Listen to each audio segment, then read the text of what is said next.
안녕하십니까. 신인균의 군사TV 디펜스 브리핑입니다. 오늘도 역시 전세계 각종 군사안보, 국방, 무기 관련한 소식 중에 중요한 소식 간추려서 브리핑 해드리겠습니다. 정말 참 충격적인 소식인데요. 또 그리고 우리나라가 이렇게 많이 컸구나 라고 하는 소식이기도 합니다. 최근 핵추진 순항미사일, 원자력, 목성 탐사선 등 천문학적인 예산이 들어가는 사업을 연이어 발표했던 러시아가 정작 내년도 국방 예산은 대폭 삭감했다는 소식입니다.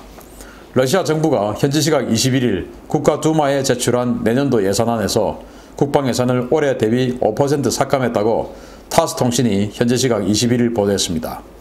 러시아가 이런 결정을 내린 것은 올해 러시아 전국을 강타한 바이러스 사태 때문인데요. 러시아는 이 사태로 인한 경제 활동의 둔화와 서방 국가들의 연이은 제재로 인한 수출 감소, 저유가 현상 등 여러 악재가 겹치면서 내년도 재정 상황이 올해보다 더욱 악화될 것이라고 전망하고 있습니다.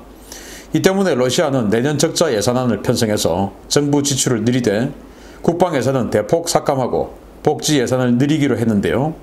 이 같은 결정은 최근 경제적 어려움과 푸틴의 장기 집권에 대한 시민들의 반발 등 국내 정치적으로 어려운 상황을 돈을 풀어 해결하려는 움직임으로 해석되고 있습니다. 러시아가 내년도 국방 예산을 대폭 삭감하면서 러시아군 현대화 계획에도 빨간불이 켜지게 되었습니다. 당초 러시아는 2018년부터 2027년까지 10년간 20조 루블, 한화 337조 4천억 원의 예산을 투입해서 군사력 현대화를 추진하겠다고 밝힌 바 있는데요. 이번 예산 삭감의 여파로 무기 구매 사업 일정과 규모에 대한 대규모 조정이 불가피할 것으로 보인다고 러시아 RBC 통신인 전망했습니다. 최근 러시아는 미국과 힘겨루기를 하면서 차세대 ICBM과 전투기, 잠수함 등의 신형 무기 체계들을 발표해 왔는데요. 입으로는 강한 국방을 부르짖으며 온갖 첨단 무기 도입 사업을 발표하고 뒤로는 예산을 깎는 모습이 아시아의 어떤 나라와 오버랩된다는 지적입니다. 어떤 나라가 어떤 나라죠? 자, 러시아가 한때 냉전시대 미국과 더불어서 전 세계를 양분했던 군사 강국 아니겠습니까?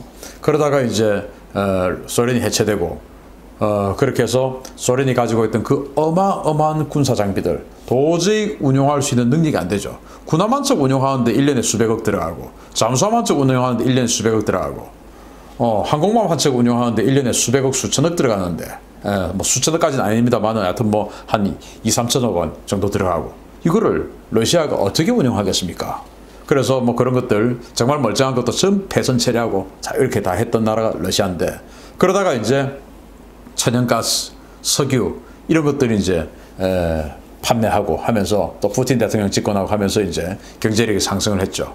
2014년까지 아주 그냥 쾌속적으로 가다가 그렇게 해서 군사력을 재건하는 듯 했습니다. 그러다가 이제 그 과도한 자신감 때문에 우크라이나의 크림반도를 병합하는 이런 오버 액션을 취하는 바람에 그때부터 지금까지 계속 서방의 제재를 받고 있고 경제력이 계속 다운하고 있는 와중에 코로나19를 맞았습니다. 그래서 내년도 국방 예산을 올해보다 5% 줄이겠다고 합니다. 우리 대한민국은 코로나19 상황임에도 내년도 국방 예산을 올해보다 5.5% 늘리죠. 자, 그런데 제가 여기에서 여러분들께 말씀드리고 싶은 거는 정말 저희 어릴 때 소련 그러면은 지구를 집어삼킬 것 같은 그 어마어마한 무서운 국가 군사력이었죠. 그 소련, 소련의 후계인 러시아의 국방 예산보다 우리 대한민국 국방 예산이 내년 2021년은 이제 더 많아지게 된 겁니다. 러시아 국방 예산은 우리 대한민국 국방 예산이 뒤로 갑니다. 이제는 대한민국 국방 예산이 러시아보다 한 칸 앞입니다. 어떻게 되냐? 2020년 올해 러시아 국방 예산은 453억 달러예요. 이걸 이제 오늘 1160원 환율로 환산을 하면 52조 7천억 원입니다. 그런데 내년에 5% 삭감을 하게 되면 50조 650억 원입니다. 우리 대한민국 2020년 국방 예산은 50조 1527억 원이에요. 그런데 내년에 52조 9천억 원이 됩니다. 내년은 우리 대한민국이 러시아보다 3조 원 가까이 더 많은 예산을 쓰게 됩니다. 우리가 국방 예산 더 많죠.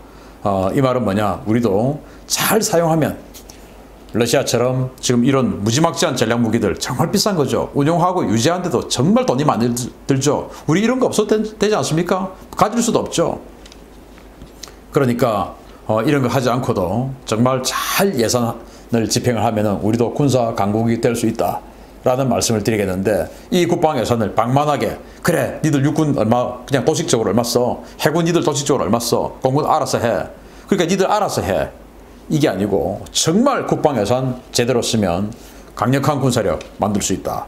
일본 자위대 지금 계속 상승해서 내년도 국방 예산 한국 돈으로 60조 원 돌파한다고 하지 않습니까? 자, 일본의 군사력 우리 얼마나 대단하게 생각합니까? 그런데 우리보다 큰 차이 없어요 지금. 그렇다는 것은 결국 우리도 잘 쓰면 정말 강대국이라고 생각했던 일본 군사력, 군사비하고 우리 큰 차이 없죠. 그런데 우리가 일본보다는 구매력 지수가 높기 때문에 8조 원, 7조 원의 예산 이 절대금액 차이보다 구매력 지수를 다시 갖다 붙이면 우리가 크게 뒤지지도 않아요. 일본 그렇죠. 이제 러시아는 앞서버렸죠. 정말 국방 예산 잘 써서 강력한 군대 만들었으면 좋겠습니다. 그런데 지금 이 사람들 그렇게 할까 걱정스럽습니다. 마치겠습니다. 감사합니다.